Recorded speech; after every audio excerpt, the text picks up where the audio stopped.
So have you noticed, I've got to be careful when I say this, because obviously there's a big ongoing case going. But I'm going to touch on the Paul Sykes kind of campaign, if you like, or the trying to blacken his name. It's down to jealousy. So if you have a look on Western Edge Pictures website, that synopsis for the film is on there. So the film was going to start in September 2020. So when we signed the contract in about July 2017 it was. So the plan was to make the film in about 3 years' time. Obviously, COVID ruined a couple of years. So I'm told it's literally the next thing to do. But of course, films, documentaries or whatever, they all take time. It's a very lengthy outlook. For Vaughan Civil, who's the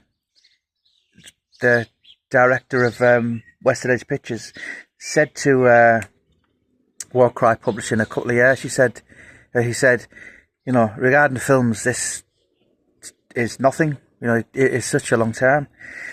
But regarding certain things being said on the internet by a certain someone, I put them in my book. Anyone who's read the Paul Sykes written Sweet Agony, I did Unfair Agony, Further Agony and Final Agony. So anyone who's kind of clued up and read them books will know I actually put them in the book. He was just a book subject to me.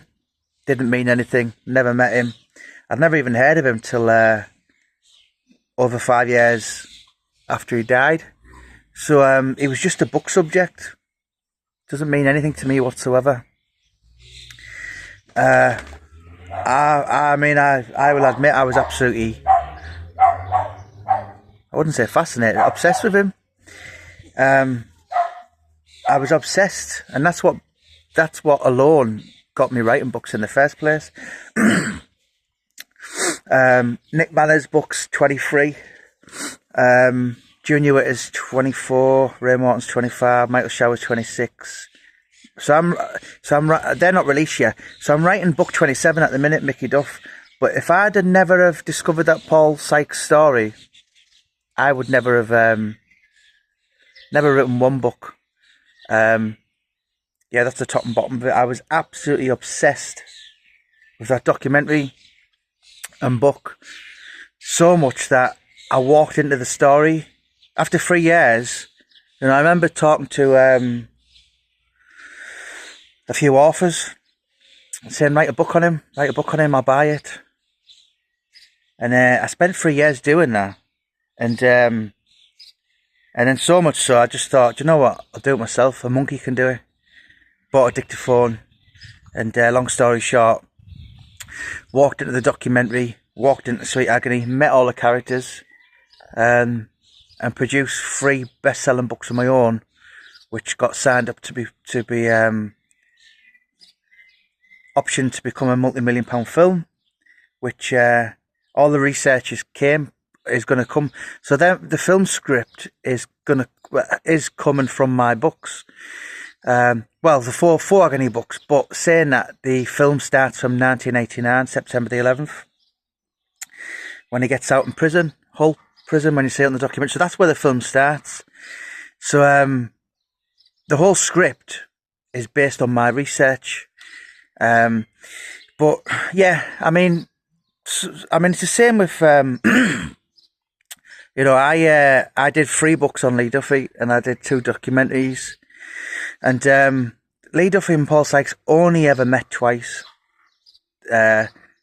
Sykes told John Spenceley that once was in prison, and it was very brief, and there was a lot of prison officers in between. There was none of this making threats and all that kind of thing, which certain someone makes up for views. And the second time was about a month before Lee died. He was brought in by the Spenceleys. So I spoken to the guy who held Duffy when he died was there. and he told me what happened. The Spenceleys, John, God rest him, told me what happened. And Sykes for many years said I only ever met that kid from the borough twice. Yeah, so that. But of course, people make things up for views, and yeah, YouTube can, pay £2.20 for every 1,000 views. So if you're going to sit and make lies up, it's quite it can be quite a wealthy business, particularly if you've got tens of thousands of followers. But yeah, I spoke to various people, your Charles Bronsons, your Eddie Richardsons, your Chris Lambrianos. I spoke to many people in prison who were there. There's no doubt Sykes was. I mean, it wasn't open. It was something he did in prison, and then he didn't do it outside. Certainly not for me. But I went to interview. In fact, so I went to visit Paul Sykes Jr. in prison over 8 years ago now. And he said if our dad was here now, he'd openly admit, yeah, I used to have sex with men. So there's no doubt he was a practicing homosexual when he was incarcerated. But as for the rape and all this, and it's complete nonsense, complete utter nonsense. I interviewed the chief of West Yorkshire Police in 2020, and he had access to all his files and that, and he despised the man. I said it many times, he knew him when he had to send the full Wood Street Nick half a shift to go get him, and then he knew him when a gush of wind would have knocked him over. I spoke to the prison governor who was familiar with Sykes for 20 years, Philip Wheatley. He was the whole prison governor, and then he went on to be director of some kind of home secretary for the prison system or something like that. And there's a picture of me with him in Paul Sykes. I met him in Brick Lane a couple of months, about 6-7 months ago, and he didn't say anything of the sort. I did ask him, and he said a few of my men would kind of wind the screws up, behave, or put you in Sykes, but complete farcical nonsense by a pathological liar who's should be more worried about the investigation, which is coming towards him very, very soon, because we know the outcome of that already. Yeah, that's all I'll say on that. Again, I'm no, always gets said, doesn't it? Oh, he's obsessed with Paul Sykes, or he's a fanboy. Listen, I've written 3 books that all became Amazon bestsellers, and they got signed to be a film. It's part of me. It's part of, once someone asked Morrissey and said, do you not get bored of the songs you sing? He said, no, well, they're part of me. And although I'm done with true crime now, apart from Michael Showers, which is yet to come, he said, so I'm basically saying these books are a part of me. And I'm obsessed with Mickey Duff at the minute. I will be obsessed with Brian Clough. Well, I am, because this is one of his jumpers, retro jumpers. I'm toying about doing a book on giant haystacks one day. I'll be obsessed with giant haystacks. Brendan Ingle, I'm probably going to do a book on him in the next 5 years. I'll be obsessed with Brendan Ingle when that happens. They're just work subjects for me. I don't have any emotional ties. As I said, I never met Paul Sykes. Would I have liked him if I'd have met him? Probably not. Would I have found him absolutely captivating? Absolutely. Yeah, he was more fascinating than some old fart who sits on YouTube with an American football tops on and wears a hat to hide his baldness. Sykes was totally fascinating to study, absolutely. And again, alone. I've been to his grave a couple of times over the years, and I've always said that I always owe him my writing career. Anything I've ever done in life comes purely because of him. Because if I never got totally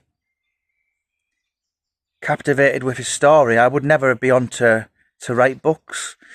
I would never have written Alan Thompson's story, who I once had posters of in my bedroom over 20 odd years ago. I would never have met all the people I would have met and raised all the money for charity I have if it wasn't for the Paul Sykes story. So I just want to put that out. A lot of people have platforms. Anyone can have a platform. Buy a smartphone, and there you go. You can use it. You can, that's why I just do not have time to answer to everyone with a smartphone. You've just got to, when you get to a certain level in the public spotlight, you've just got to just ignore these fools. Because there wouldn't be any time in the day to all the lies said about me. I'm a cross-dresser. I'm gay. I'm into rent boys. I'm into prostitutes. I'm weeing on buses. I've been on heroin since I was 12, apparently. When I was 12-year-old, I was playing at a really high level of football. When I was 11, I actually played 2 appearances for the Middlesbrough School of Excellence. So that must be, like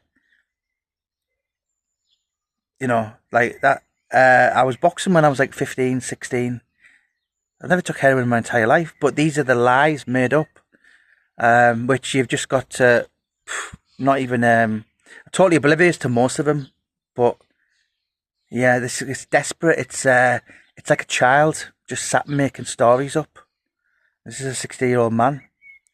Well, as I said, you want to be more concerned about the outcome Middlesbrough CID have building on you for the last 15 months. Because I know what's coming with that. But anyway, I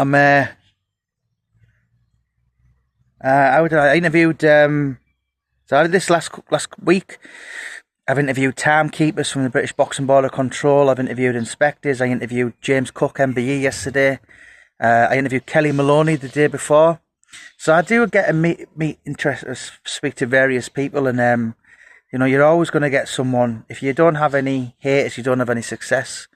I just don't have the time to sit on YouTube all day making lies up. But I just want to put that out there regarding the Sykes situation. It's all based on jealousy. Jealousy and envy is such a powerful emotion, and it can make people do things and embarrass themselves. That it's such a strong, as I said, feeling that people just become insane and they do ridiculous things like a certain someone is doing. But those are that's a few truths regarding the Sykes story. I will become obsessed with several more characters over the years. But let us know your thoughts below. Thanks for your time, guys. Have a wonderful weekend. And my money is on Usyk points. I'm going to go to the betting shop now.